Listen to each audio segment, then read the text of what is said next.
Hola y bienvenidos al Baúl de Ron. El Área 51 es un destacamento remoto de la base de la Fuerza Aérea de Nellis, en el sur del estado de Nevada de Estados Unidos. De acuerdo con la CIA, las designaciones correctas para las instalaciones del Área 51 son el campo de pruebas y de entrenamiento de Nevada y Groom Lake, aunque el nombre de Área 51 también ha sido utilizado en documentación oficial de la agencia. El objetivo principal de la base es indeterminado. No obstante, con base a las evidencias históricas, es probable que estén llevando a cabo investigación y desarrollo, con sistemas de armamento avanzados y pruebas en aviones experimentales que no son reconocidos oficialmente por el gobierno de los Estados Unidos. El intenso secretismo que rodea la base ha llegado a convertirse en objeto de interés y en la casuística principal de las teorías de conspiración y el fenómeno ovni. Aunque no ha estado declarada como base secreta, todas las investigaciones acaecientes en torno al Área 51 es información compartimentada y clasificada como de alto secreto de los Estados Unidos. En este vídeo podrás ver cómo miembros que han sido parte del Área 51, como el famoso Bob Lazar, revelan todos sus secretos y confirman la existencia de ovnis y de extraterrestres. Espero que os guste el vídeo. Si es así, dale al like, compártelo y suscríbete al canal. Gracias y un saludo desde el Baúl de Ron.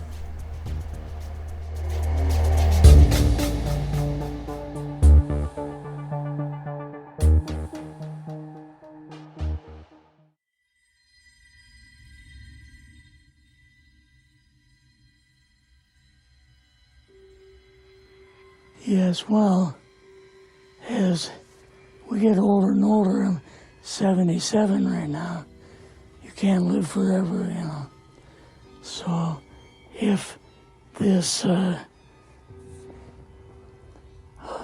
procedure I'm going to have to clean the blood doesn't work, then I've got probably a few more months to make it before my kidneys shut down, you know. So that's kind of why I'm kind of going along with the interview at this time. The project he was on, and that was Project Blue Book, which was kind of partially a fraud. You're saying some of the Blue Book cases were, Yes. were completely fictitious? Yes. But the cases that we got came from, I think it was Fort Belvoir, Maryland. Mm-hmm. Fort Belvoir? Yeah, and it didn't come from the Pentagon, or it didn't come from CIA headquarters.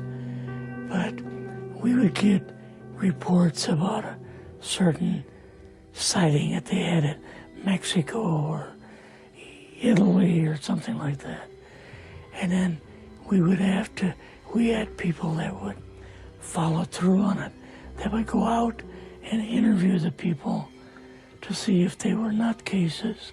But my boss filled me in on Project Blue Book and what they had found so far, as far as grays and aliens and the Roswell incident. How did you feel when this first got dumped on you? When you first learned about this? I was just kind of overwhelmed with all of this, you know.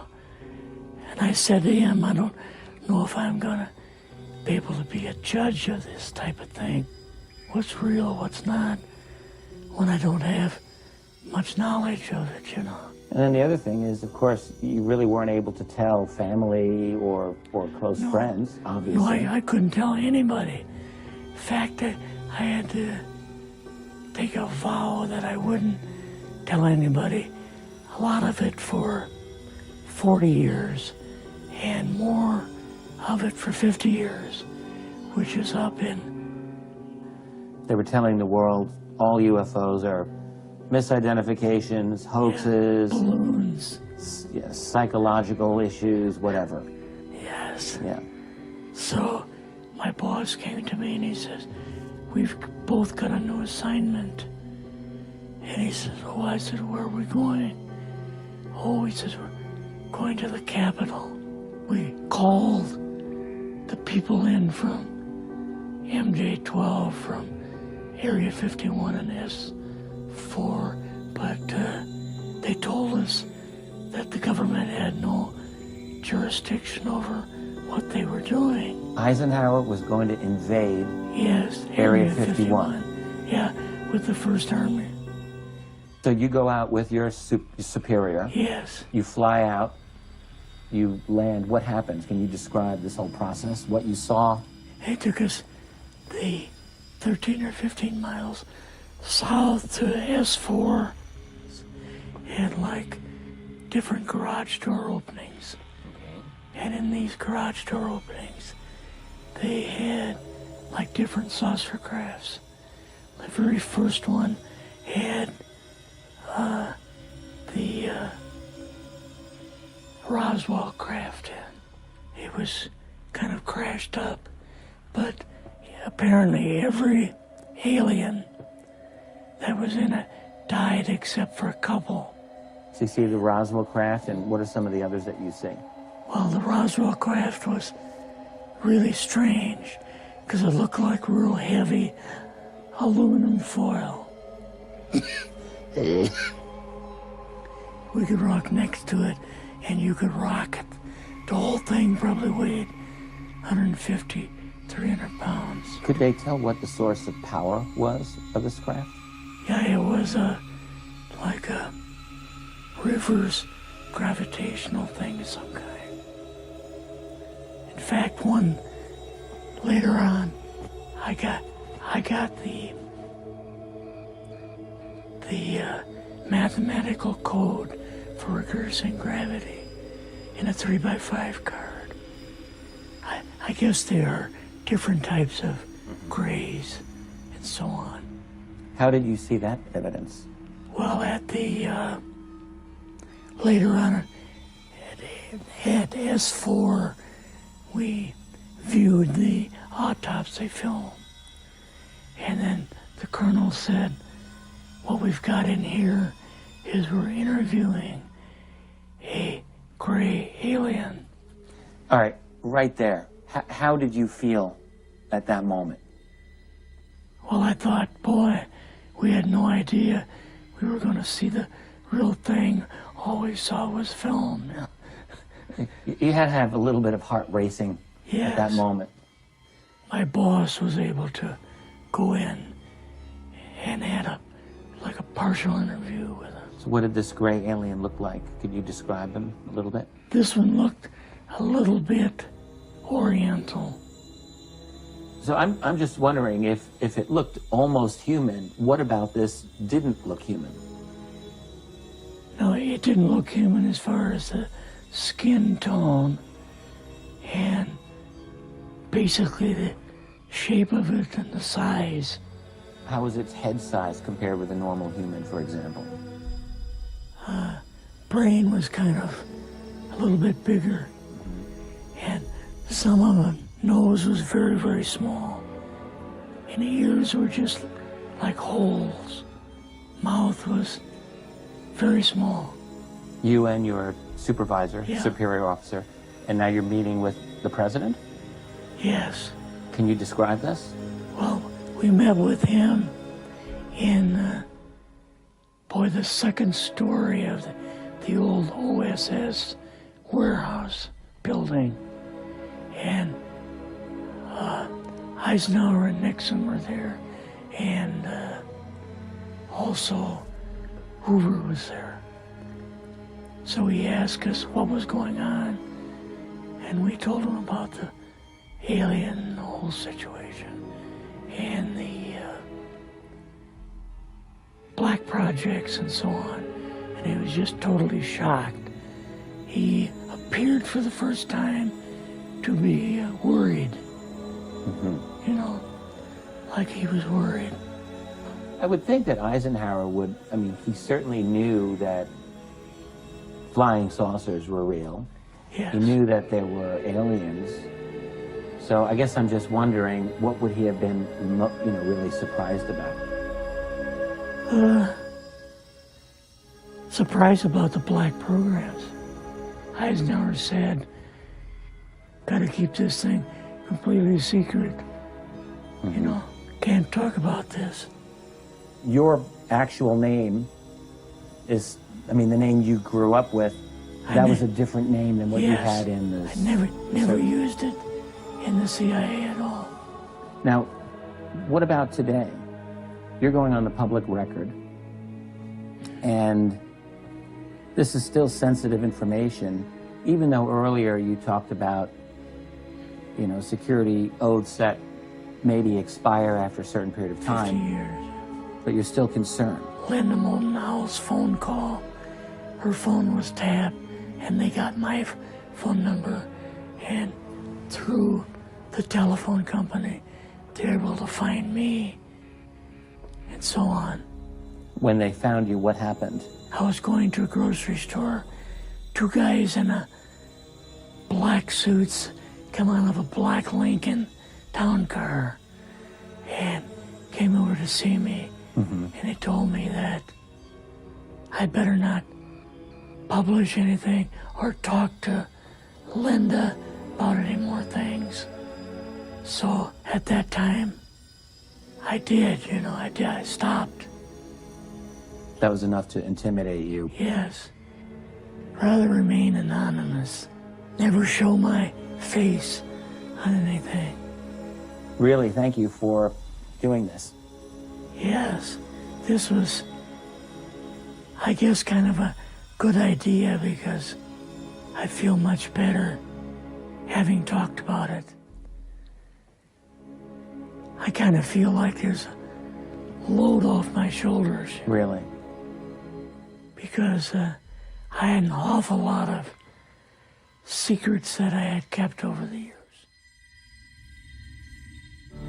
No, absolutely no ET craft, ET technology, anything like that at Area 51. This is why S4 was made specifically to separate it there. People at Area 51 do not have the clearance. The S4 facility is an area just off the Papoose lake bed, dry lake bed. And it consists of 9 hangars. The hangars have sloped doors on them with a sand texture coating. At the time that I was working there at McCarran International Airport in Las Vegas, there was a special projects EG&G building. When I was told to go to work, I drove there, parked my car there, got in a plane at the airport, flew to Groom Lake, where I deplaned and waited for a bus, and the bus drove me down to S4. The first disc I saw, I believe it was the second, or I think it was the third time I was up there. Upon seeing it, it struck me that, well, this explains all the UFO sightings. Not thinking that it was an extraterrestrial craft, that this must have been some advanced form of fighter that we've been working on for years, and people have just caught it being tested, so on and so forth. And it never even occurred to me, even though I was looking at an extraterrestrial vehicle, that this wasn't man-made. I give everything nicknames there. The one I worked on was kind of sleek-looking, and I gave it the name the Sport Model. There was one that looked like a Jello mold. There was one that looked like a top hat. There was a disc that was turned up on its side, and it had a large projectile hole with the middle bent outwards on it. I can only surmise they were testing it to see if a projectile could penetrate it. It probably really hit me when I got inside the craft and looked around and began to understand how the craft was operated, and finally grasped the whole project as a whole, as what we were doing, the fact that we weren't building this thing, we were trying to find out how it was made. We were back engineering it. When I first got to look inside the craft, all I can say, it's an ominous feeling. You walk in there and it feels as if you shouldn't be there. I know that sounds kind of corny, but it's a real ominous feeling. It's not an exciting feeling. It brings up a whole lot of questions in your mind. I only witnessed one test flight up close, officially. That I was just inside the hangar. The craft lifted off the ground. virtually noiseless other than a small corona discharge on the bottom of the craft indicating the presence of high voltage. That dissipated at about 30 feet, and it stood there completely silently and moved over to the left and to the right and sat back down. That was the entire test. This was quite a scientific feat, to lift something completely silently, under control, and perform a maneuver like that. I had to hang upside down in there to see the lower level, essentially, and there were 3 large gravity amplifiers. These devices looked like about a 2-foot diameter, 4-foot long piece of pipe hanging by a smaller piece of pipe from the level above, and they can be independently positioned, and that's what emits the gravitational waves that propel the craft. They'll use one gravity generator to lift the craft off the ground. And as opposed to what we're used to, for instance a plane, once it's in the air we envision thrust or some force coming out the back of it to push it forward. The crafts work completely opposite of that. What they do is once they're hovering in the air, they'll swing the 2 remaining gravity generators up in front of them and create a distortion, essentially a downhill, and the craft rolls downhill. There's what they call Omicron configuration, where the craft is using one generator, or Delta configuration, where it's utilizing all 3. Delta configuration would be for space travel. Essentially, the craft will tilt up on its side, focus the 3 gravity generators to a single point, and move through space that way. It's always chasing a little distortion. That's why they look goofy when they fly around at low speed. Gravity will vary somewhat, and you will get odd movements of the craft. So its low-speed mode is kind of unstable for the most part. If you were going to see one of these crafts at night operating, it would appear really as a glowing ball or just a bright light in the sky from a distance. Even close up, you'd see a glowing halo around it. What you're dealing with is a high energy source in essentially a gas atmosphere, oxygen, nitrogen. And when you apply enough energy to a gas molecule, they emit photons, they emit light. Well, when you're on the outside, you pretty much think, how could they keep something like this secret? It's a crime against science, it's a crime against people and all that. But, your feelings change once you're privy to the information. Before I was at S4, I was more or less one of the guys that thought, all these government conspiracy and UFO buffs and things like that were complete lunatics. Obviously, the ET craft do exist. Something had to build them, so there must be aliens. And since there are, and the craft are there must be some sort of factory and an entire civilization somewhere. And if in fact that is true, and it apparently is, then there must be